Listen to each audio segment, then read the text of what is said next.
Yeah, I mean, it does so much work, and Storm Drain is probably one of the most frustrating abilities to play against in a long time. Of course, game is coming up, and we see the leads already. There it is. There it is. There's Gastrodon. Yeah, James is not messing around. He sees his opponent has 2 water types on his team preview, and he leads Gastrodon and Rotom Heat. And Kyle on the top of your screen with Arcanine and Whimsicott as his lead. So I'd say a lot more traditional of a lead out of Kyle here. There's many avenues that this Whimsicott and Arcanine can go for. Yeah, but we'll see exactly what this Arcanine is carrying. We did talk about it earlier, obviously moving away from Justified some of the time and being a little more supportive. One of its most popular supportive moves in Snarl would be great here. Rotom and Gastrodon, both special attackers, don't really appreciate taking a Snarl and their damage output being severely limited from that point on. Yeah, the Arcanine, it's a Pokemon that can run physical, you can run special, you can run mixed, and those Snarl is great because it hits both of your opponent's Pokemon. This Moonblast, though, from Whimsicott will go into the Gastrodon here, bringing it down to about half of its HP, thanks to a critical hit Snarl from Arcanine. So both of James's Pokemon will have their special attacks lowered by 1 stage, and a Volt Switch from Rotom Heat into the Whimsicott will break a potential Focus Sash that the Whimsicott would be holding, and James is going to have to switch out into something in the back. Probably one of his Pokemon he would like to Dynamax in this set. Yeah, and that's Togekiss. Togekiss is a great selection here, and I think the Gastrodon's going to struggle a little bit to deal the amount of damage you'd like it to. Earth Power into Arcanine still does over 50% to the Arcanine, which is interesting since had its special attack lowered and there was no critical hit there. That Arcanine might not have a lot of special defense investment if it took that much from Earth Power. No, I mean, that's a good amount of damage to get down with this Togekiss in a great position. One thing I think is very key here is the Whimsicott kind of admits that it doesn't have a grass-type move. You'd go after the Gastrodon with it, unless he was predicting a switch out and didn't want to just throw out a grass move into something that would take it comfortably. Then, you know, showing Moonblast could reveal, hey, I actually don't have the best answer, and that's why he's just kind of going after it. The Whimsicott, though, back to what it usually gets up to right now. Tailwind on turn 2 for Kyle. That's going to boost, or that's going to double the speed of all of its Pokemon on his side of the field for 4 turns. Arcanine just going to keep up with the Snarls here. Does connect onto both of James's Pokemon. Of course, that's something we have to look out for. Since Snarl is 95% accurate, it does miss sometimes. This Air Slash, though, will definitely be enough to knock out Whimsicott, even through the Snarl decrease there. So now Kyle's going to have to bring something else into that slot, and Gastrodon will recover on this turn, going up to pretty close to full HP. Yeah, I mean, James taking the first knockout, but I think the biggest issue here is both his Pokemon are going to be affected quite poorly by this Snarl. So if you know, Kyle can sit there and just keep on going with Snarls, Gastrodon and Togekiss are very manageable at that point. And this Duraludon switching in for Kyle here, you would assume, obviously, it's a Pokemon that likes to Dynamax a lot, since it gets access to moves like Thunder and Solar Beam that wouldn't be effective if it's not Dynamax. So when you turn those into the Dynamax moves, they are a lot more effective. So you can expect potentially this Duraludon to go for a Dynamax here, and this Togekiss, that is not what he wants to see, is a Steel type that would be pretty strong against it. Yeah, a Steel type that really enjoys going after those Togekiss. We might get a bit of information on the item it's carrying there as well. That could be important to see. But we've actually gone, you know, a good number of turns, 2 turns in this game already, with no Dynamax. Both players just kind of feeling it out, trying to spread around some moves, and see exactly how they play. No more Snarls going on for the rest of this game, though. No, but you will see more Intimidates when the Arcanine comes back eventually. Conkeldurr, though, is the reveal as Kyle's 4th Pokemon he brought in this matchup. No switches from James's end, though, so I wonder if he's actually keeping this Togekiss in and potentially using it as a Dynamax or saving one of the Pokemon in the back for later. This will be the Dynamax Duraludon, though, for Kyle, getting that HP increase, doubling his HP, because it looks like he leveled him up with his Dynamax candies properly. So that's the first battle you always have to win when you're team building. Make sure you build it effectively. And James is going to match his Dynamax with the Togekiss. Yeah, I think that's a wise decision, is making sure your Togekiss can take something like a big hit. I mean, it has been snarled, so it's not at full offensive power, but it's still in a good position. And we'll see exactly how this Togekiss deals with the threat of the Duraludon. Gastrodon keeping it real safe, though. Yeah, Gastrodon will protect on this turn, though, so no damage. And if it was hit by an attack like a Max Overgrowth, that will be through the Protect. So this Max Overgrowth is only doing 25% of the damage that it would have if Gastrodon didn't protect. So that is a nice turn from James, protecting his Gastrodon here. And now the Togekiss can try to go for an attack into Duraludon to bring that down pretty low. Here is the Max Starfall, though, and thanks to that combination, it looks like he might be holding an item there that helps him take special attacks better, but also because of the Snarl earlier, that Starfall does not do enough. No, I mean, the Snarl, Duraludon being Duraludon and being able to carry items that really help. That Togekiss not as big a threat. I mean, on the positive, he changed the terrain back, so he's not getting any recovery on that side from the grassy terrain. Yeah, but that's a big reveal that he does have. He does have the grass attack that it looks like Whimsicott might have been lacking. Yeah, I mean, it's got to be somewhere on the team, right? Otherwise, you just take big losses to Gastrodon, and this Rotom switch back in.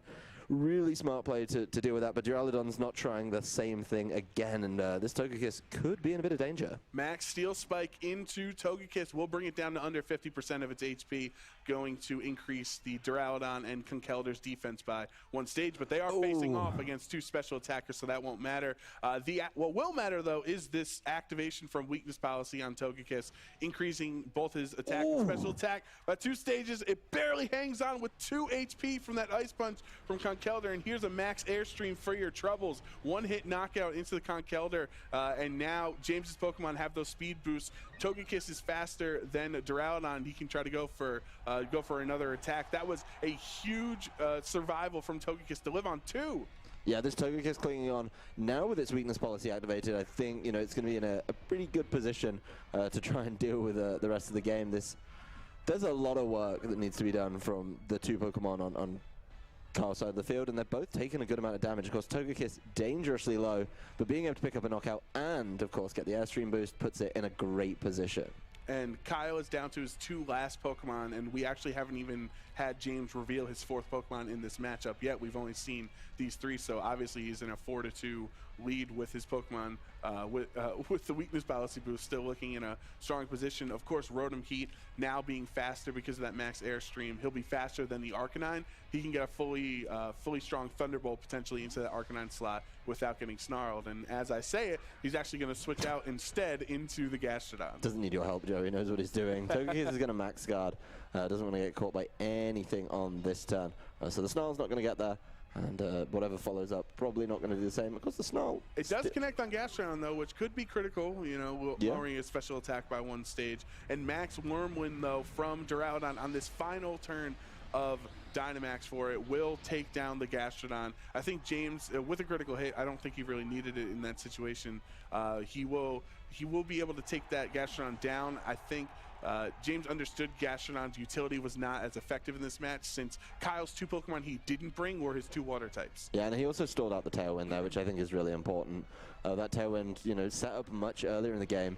Kind of easy to forget about it, but, Kyle had the advantage in speed and was still losing Pokemon through that. James has been switching so well. He does reveal his 4th Pokemon in Excadrill, but I think, there is a lot of work to do here. The Arcanine obviously wouldn't be the worst thing to try and deal with it, but Excadrill is going to be able to deal a lot of damage back. Next to a Togekiss as well, there's nothing to stop you pressing Earthquake. Right, and that's some of the great synergy that this team would provide. Excadrill, obviously, Rotom Heat having Levitate, the Togekiss being immune as a flying type. Those are teammates that would love to sit next to Excadrill as he decides to Earthquake all day. And Duraludon and Arcanine are 2 Pokemon weak to Earthquake from this Excadrill, so it's definitely not an ideal situation for Kyle. Earthquake will go into the Protect, though, from Arcanine.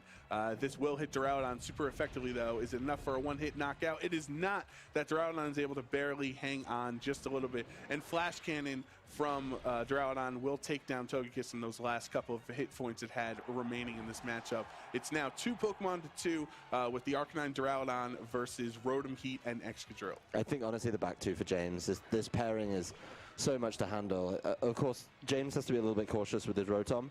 We do see a lot of Rotoms carrying those choice items. So if he does pick a move to try and, tidy up the rest of this game, he could be in a good position, but it'd be interesting to see exactly what he has. Arcanine is moving first. Flare Blitz could cause some issues with this Excadrill. It's not. The Excadrill actually is knocked out here from that Flare Blitz, so that Arcanine reveals to be physical and special with Flare Blitz and Snarl. And perfectly using Flare Blitz recoil there, because that will activate his Figgy Berry, recovering 33%. But this discharge will actually target both of Kyle's Pokemon here, knocking out the Duraludon and bringing Arcanine down low enough for that the next turn it will knock it out. So having that spread attack, that's great synergy with Excadrill again, right? As a ground type, that discharge, there was no loss to using it on that turn. There was no downside. No, and I think this is a really big thing for James to reveal. I mean, he has to reveal it in game 1, obviously. But, you know, as we saw, he positioned his team so well to say, hey, I have Excadrill and Rotom Heat in the back. You know, I'll lead Togekiss Gastrodon and play around with that a little bit, see what we want to do. You know, he got a lot of turns out of that pairing alone. And being able to set up for this Discharge and Earthquake combo, which has been around for 12 years now, something crazy, like 11 or 12 years, where Discharge and Earthquake has worked well together. You know, that's huge, and particularly when your last two are both weak to Earthquake and not the easiest to deal with something like a Discharge. Of course, Duraludon was already very, very low from the Earthquake the previous turn, but James managing the board state there, really smartly, thinking forward and thinking about the next couple of turns always to say, you know what? I think we're gonna put ourselves in a winning position at the end of the game. And you wonder what adjustments Kyle can make here in game 2, because the two Pokemon he had in the back are water types, which are weak to a discharge from the Rotom Heat. So you wonder if he wants to bring one of those Pokemon when it's one already weak to Gastrodon or hurting against Gastrodon, and two can potentially be hit very strongly from a discharge from Rotom Heat. Yeah, I mean, I think if you're going to bring one, you have to bring Rotom Wash, arguably, to be a little better against the discharge and avoid the Earthquake. But then you have to play the Rotom Wash very carefully around the Gastrodon. You want to be firing off Hydro Pumps. That's why you bring Rotom Wash. But that's why you bring Duraludon to get rid of the Gastrodon, so your Rotom Wash can take care of everything else. Yeah, I mean, we were talking about things that were revealed. Obviously, Discharge Earthquake was revealed by James in game 1, but Kyle had to reveal that his Grass-type move lives on Duraludon. Right. And that's something that he's going to have to say, hey, if he knows about it, Duraludon can be targeted by a couple different options to try and get rid of it.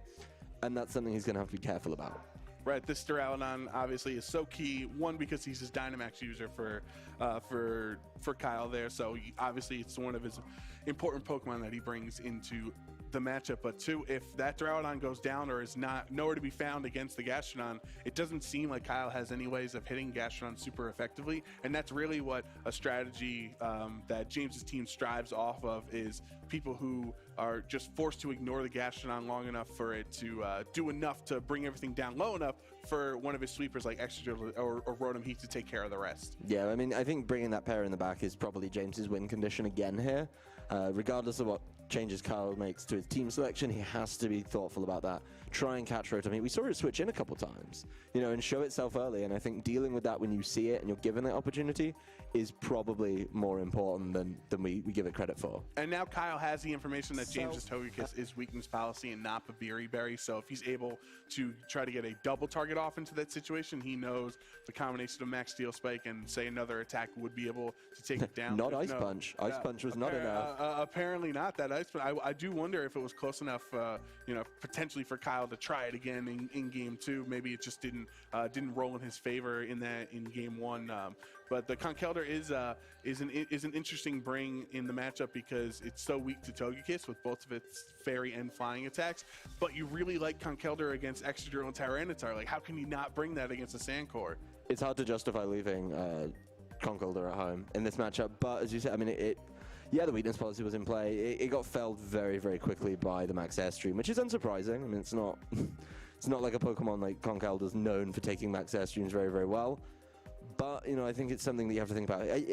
We also need to look at the fact that Kyle had Tailwind up in that game. Right. He should have been in the driving seat, I think, and really and controlling the game a little bit differently there, but just not able to take the full advantage of all those turns. Yeah, usually when you do have Tailwind up, you are able to be able to use it effectively, or that's at least the idea behind it. Is you now for the next few turns have the speed advantage, but with Dynamax, it's such a big factor when you double HP of a Pokemon who's already so bulky in Togekiss that you're not able to take advantage of it or use your Tailwind turns efficiently enough against it. So James was able to stall out the Tailwind until his Excadrill ended up being and Rotom Heat ended up faster than Kyle's Pokemon. Yeah, well, players back around for game 2. The teams obviously haven't changed. And, you know, I like James' selection. Honestly, I think James bought the perfect Pokemon. I think he respected the sand option very, very wisely. And I think Kyle did the same and said, you know what? I do have to bring Conkeldurr. I do have to bring Duraludon. Arcanine was a smart one. And I think the opening turns, you know, if James didn't start switching, the snarl would have been a huge issue. But James played it smart. He said, you know what? I'm not going to let you snarl me all the way down to no special attack. I'm going to switch, and he got away with the switches. There was no switch that he got really hard punished for and got caught with like a double target on the way in. So he put himself in a great position, and switching this year, it's been a little different with obviously Dynamax. You try not to switch it out. It does happen. Right. But, you know, it's one of those things that switching has opened up a lot of doors for James in that game, and causing those problems. The threat of something like Gastrodon in the back is always something that your opponent has to think about. I'd like to see more of an aggressive lead here, or turn one out of Kyle in this matchup, because 2 of his 4 Tailwind turns were wasted where the only attack was a Snarl from Arcanine, which is, you know, obviously not a high damaging attack there. So something that actually lets him be an advantage on turn 1 more in this situation would be beneficial. But we are going to have the same leads as we did in game 1 with Arcanine Whimsicott for Kyle and Gastrodon Rotom Heat for James. Yeah, I mean, there's another option here. We talk about team synergy on James's side. Rotom next to Gastrodon can discharge as well. There's no issue there. And maybe that's something he's going to go for. I mean, the Rotom did Volt Switch out, which I liked. It got some good damage down on this Whimsicott. But Whimsicott's forced into a Protect here, a move we don't often see on it. Right, Whimsicott holding that Protect there, meaning it had to give up something else that it would like to have in that slot instead. Probably the Grass type move. Probably, you would assume that's where that grass move turned into Protect. Snarl, though, will connect onto both of James's Pokemon, just as it did in game 1. But this time around, James does not fall for the Protect bait from Whimsicott, and will switch out into Togekiss in the back. All that's left on this turn is a potential Earth Power or Scald from Gastrodon. Gastrodon opts for Scald here, still hitting Arcanine super effectively, bringing it down, but that is low enough for it to activate its Figgy Berry, so he will recover a little bit here. Yeah, getting that berry out of the way early, though, is pretty good. I mean, James, again, took the drop to special attack on his Gastrodon, but really, you know, not too worried about the situation. You know, he's managed to get some good damage down, deal with Arcanine's berry. It doesn't have a way to get that back, so it's stuck with that amount of health for the rest of the game, and not falling for that Protect on Whimsicott is so smart. Realizing that, hey, Arcanine actually caused a lot of problems with its Snarls, and just going after it turn 1, I think, is really smart adaptation from James. No Dynamax here from the Togekiss, though. I was possibly expecting it to Dynamax, but instead it will have to eat this critical hit Snarl, which still does pitiful damage to it. So that's how that's a dark move onto Fairy Pokemon for you. Air Slash, though, from Togekiss into Whimsicott will bring it down pretty low, not enough for a knockout, though. And this Scald from Gastrodon will be enough to take the Arcanine out. It does not look like it. Brings him down to pretty much where he was at before the Figgy Berry the previous turn. Yeah, and this is James, something that he kind of did in the previous game. Just taking the Snarls and getting the knockouts, right? So if he could get, let's say, a double knockout in this turn, you know, Air Slash and Scald would probably still get there. Then he's just up in Pokemon, and he can switch around so easily and say, okay, well, you got the Snarls down, that's cute. But now I'm just going to switch around, play through them, and then depending on what the last Pokemon in the back are as well for Kyle, you know, may just say, all right, well, I'll just buy time with these and do chip damage while I can. He is going to be playing in a Tailwind again, so Kyle really wants to get something like that Duraludon in it as soon as possible, I think, and go from there. But these two really not putting the pressure on from Kyle's side of the field, and James probably feeling pretty good about it. We're going to see a switch out actually from Arcanine, and I believe the same exact moment that it switched out the last game into Duraludon. So Kyle is using the same strategy here, but there is an adjustment from this Whimsicott before it presumably gets knocked out from this Dazzling Gleam here, as it does take it out there. Fake Tears will lower the Togekiss's special defense by 2 stages, so that way next turn, when this Duraludon tries to go for a Dynamax, and actually gets the burn there, it won't affect its attacks. It's a special attacker, but it will take that residual damage every turn. Now this Togekiss is -2 on its special defense, and a Max Steel Spike would take it down. Yeah, Max Steel Spike from based off Flash Cannon, obviously a special attack would definitely get it there. And that is forcing, this pairing actually forces a lot of pressure from James. So he's obviously got lowered special defense and special attack on Togekiss. He's got lowered special attack by a number of stages on Gastrodon. So he may be forced to switch, and based on how he played game 1, he's already revealed Rotom again, so no reason not to expect Excadrill. If Kyle could capitalize on switches, he could get himself back in the driving seat really, really quickly. That said, this Togekiss has to leave, because it's not even going to get the chance to activate its weakness policy in its current situation.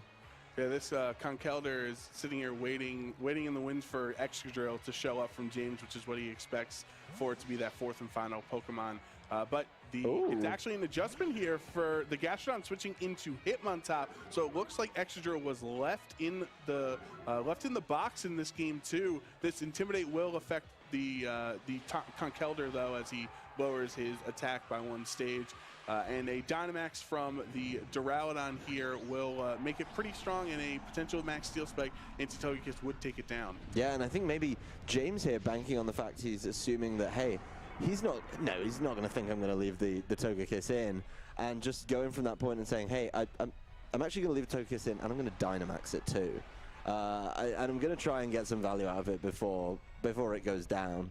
I don't think it's going to be as valuable as last time with the weakness policy activating, but maybe he's just trying to read into Kyle and saying, hey, I don't believe you're going to actually target this Togekiss. So Duraludon typically can be trained faster than Togekiss, and he has Tailwind on his side. So we would assume Duraludon goes faster, but he's falling for it. Max Wormwind into this Togekiss slot. This Togekiss will not be punished as he expected. Kyle expected a switch out here, and instead he's going to have to take a Max Starfall into that slot. I was really worried for James that he was gonna use this Dynamax and get knocked out before it even got an attack off, but he just Dynamaxed for free and acted like nothing happened. Hook, line, and sinker. He's got him there. I mean, he's called it and said, Kyle, I don't think you're going to bank on my Togekiss still being there.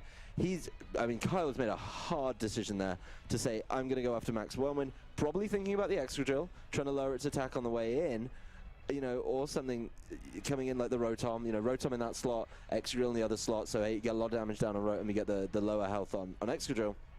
But James, yeah, the damage isn't as much as you like because of those previous snarls, but really smart. Max Guard going to keep it safe, and a lot of pressure right now on this Hitmontop. Steel Spike will go into that Max Guard here, and a Drain Punch from Conkeldurr into Hitmontop does a good amount of damage to the Hitmontop. Not enough to bring it down into the yellow, but close combat from Hitmontop will take down Duraludon with a critical hit. I really don't think that crit was needed. It was just more, more salt in the wound in this situation, as Duraludon for 2 turns used an immunity attack in Max Wormwind and then attacked into Max Guard, and that was perfectly played by James, as this Tailwind will peter out. There's another thing I want to talk about in this team, and it's an interesting lineup.